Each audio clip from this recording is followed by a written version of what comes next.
right. In the last game, we talked about a bit of a solid style with handling things, so we're going to continue the theme here. And it's interesting because Slav players, when they lose their resolve and they break from their typical structure, they have to think. And that is the goal of playing the English against E4 and D4 systems. I want to sneak you into something else where I'm more comfortable than you are. And that's what happens in this game as the Slav player at this point loses his resolve. And now we're in a Grunfeld. So bishop f5, bishop g4, these are reasonable moves here where black actually scores better than white. But if you're comfortable, again, quality. I just want a position to play with you that keeps tension. We get a standard enough position, and we reach a critical moment here for black. If you know the theory, and definitely the engine screams the first choice, you want to play a5. a5 gives white a lot of room to go wrong with the structure, and you're just improving your position with the rook backing up the pawn. You're not making any concessions anywhere. I find this to be an excellent move for black. White doesn't always want to play moves like d3. I don't know. The plan's not too clear. I prefer black's position there, to be honest. As soon as I saw b6, I already felt very good about my chances, as black does not know a plan that is going to put any pressure on me. So that means I just get a free hand in the position to get everything set up and do what I want. And the structure is set up for black to either play an e5 or c5 break, much like in the Catalan, except this bishop is not assisting as it typically is on e7 with a pawn on e6. Now, I've got a Catalan structure with white, and what goes good in the Catalan structure is e4. But first, I'm going to get everything lined up, trade a little bit, and queen c7. Now, the tension is mounted here. I should probably look to play knight e5, where I get this long-term grip square, and you just got a slight edge for white. I was feeling a little bit more ambitious, so I play queen e2, keeping the tension. And we are trading under the right circumstances here. b4 was a move all throughout. And I've had these positions quite a lot. And it comes down to that type of, who are you comfortable playing this position against? Because anybody, for me. And we're back to pawn majorities.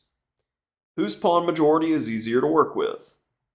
My 3 versus 2, or his 4 versus 3? Well, our kings are on this side of the board. So it's much easier for me to work with my majority. But first, I play h4. This assures that g5 is never going to happen. And he potentially plays h5, which will limit his mobility with the pawn structure in the future. First queen d4. Now h5. And my opponent decides to trade queens. Now, this should not be a terrible decision overall. Let's go ahead and get rid of that so it's not a weakness. Now it's 3 versus 2. Who can get to the base pawn easier? Well, we both can do it in a single move. Not that. But I get it immediately. After a5, I continue to go after the base pawn. And this is where my opponent blinked. You got to follow me in the fight, as this is actually okay for black, which in the game, I'll be honest, I did not perceive this position as something that would be good for black, but I couldn't see king f6 and knight b4. So this is equal according to the engine. But knight d6 was played. Gives me a free hand to improve. Check. And g4 is taking away the f5 square from his knight and see what he's going to do. Now, I don't want you having any key squares.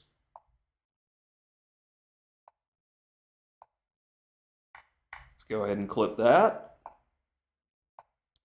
Use the majority and take away key squares. And it should be equal.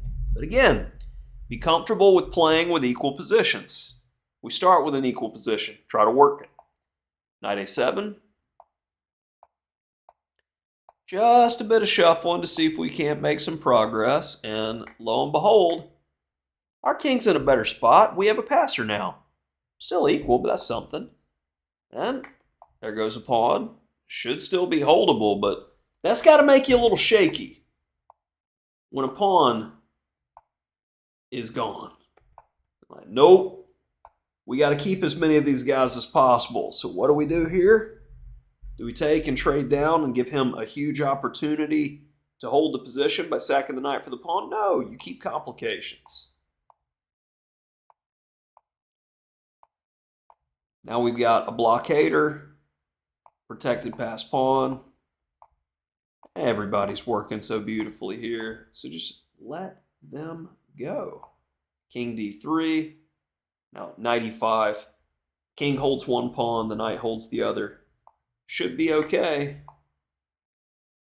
One bad move spoils the game. Knight g4, critical, with the idea of knight f6, and we would have a draw. So there's plenty of opportunities for my opponent to hold the draw, but it just goes to show you, it seems so easy when you're looking at the engine and you're not playing the game.